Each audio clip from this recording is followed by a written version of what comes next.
So just like when we're in the Equilate studio practicing our moves, we need to find neutral before we perform our exercises. And this is just as important when we're in the saddle. So before we find neutral, let's have a look at Holly's position. At the moment, her hands are low, her shoulders are behind the vertical, her hips are curled under, and her feet and knees are ahead of the motion. So she's adopting almost an armchair position. So we are going to try and stabilize and rebalance Holly in the saddle.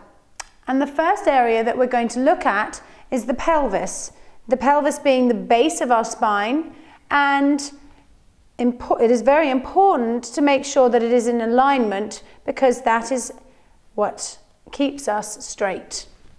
So I'm going to ask Holly to find her 2 seat bones and her fork, which is the pubic bone at the front of the pelvis, and tilt the pelvis until she's sitting on that triangle.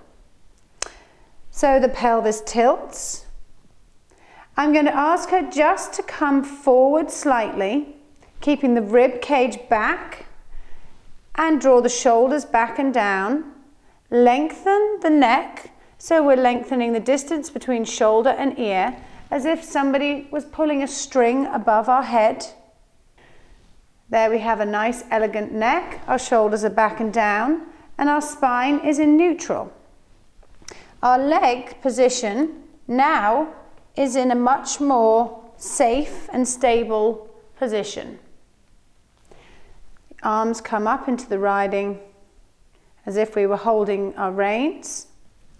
And we now have achieved a lovely, elegant, classical seat in the saddle, with our plumb line coming through our ear, our shoulder, our hip, and then down to our heel.